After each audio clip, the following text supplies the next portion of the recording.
انا كنت ولدي مهججني لي اسبوعين عند الحبايب، الناس يعني غريبة عطفت علي، قعدتني لما حكيت لهم ظروفي. بس راح بعد كده سمعت اني بيبيع في الحاجة بتاعتي، فرحت اما اكلمهم بقول له الحاجة دي طيب انت ما تجيبهاش، الحاجة دي اولى بيها أنا. فقال لي لو اتكلمت على الحاجة دي يولع فيها النار يكسرها، زي شاشة زي بوتاجاز ثلاجة حاجة. قلت له طيب الحاجة خدي وانا اخلف عليه بالحلال. روح خدت بعد ما مشيت طلعت من عنده، رحت المحطة. ربنا رزقني، وقفت على الشباك رزقني بواحد ابن حلال زي ما انت ولد حلال، معيش فلوس قطع لي التذكرة محجة. طب وكنت رايحة فين؟ كنت رايحة السيدة زينب أم هاشم. تعملي ايه هناك؟ أقعد فيه، ما معيش سكن أقعد فيه. والله العظيم يعني انت كلامي طلعت اللي من بقوله ده بلدك صح. بتستجير بأولياء الله الصالحين رحت اسم الله عليك وقفت على الرصيف ربع ساعة أو أقل من ربع ساعة وجا القطر.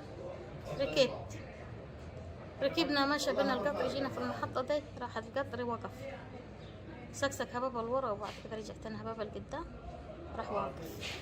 ما فيش ربع ساعة وقل من ربع ساعة ضربكت الدنيا علي وأنا قاعدة على الكرسي، جات الكراسي علي والحديد الصلاة والقزاز. جاري واحد أقول يا رب أنا وهو، يا رب يا رب. في واحد معاه تليفون قال يا أولاد ينقذونا، يا أولاد تعالوا الحقونا، يا أولاد الناس ماتت وروحنا ودعنا في داهية. تليفون زي دي، وكنت أنا جاره وأقول يا رب يا رب. استجرت بربنا سبحانه وتعالى عشان كده نجاك. عزمة مزنوقة وأقول يا رب يا رب. جي ربنا بعت لي ربنا واحد ابن حلال شاب طول بعض. يا حجة ساعديني يا حجة، هات يديك، هات فين ايديك يا حجة، هات يديك. قلت له يدي ما قدرش اقوم. قال ساعديني عايز اطلعك بر الامان، انا اطلعك من ده اللي انت فيه. راح لفت له ضي وراح سحبني بالعافيه الحديد والكراسي اللي جت علي، طلعني. نجي حط عندك قزاز شبشب بلا اخذ راح، نجي حط قزاز يشيلني وشاني طلعني بر الامان. في ناس على الجسم تلقتني برضه طلعتني على الجسم. كنت حاسه ان ربنا معاكي قريب منك؟ قلبي عمران بالايمان انا بتاعت ربنا. راح طلعونا طبعا كل تراب، مخضوضه جسمها مرتفع وعينيها مكبوسه تراب.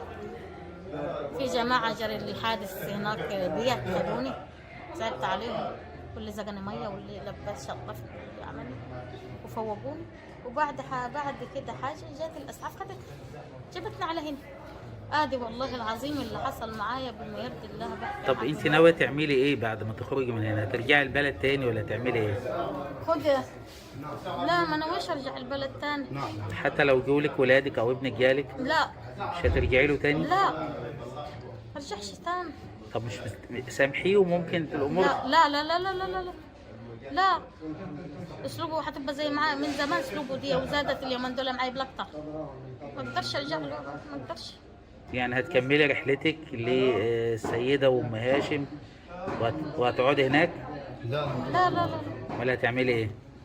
لا انا ولدي ده من امبارح ما سابني شيء، اتبناني هو ديتي، يقول لي يا عمي انت تروحي عندي ببيتي عززا مكرمه منه ما يوفقوا لي سكن ومكان او ولاد الخير اقعد فيه.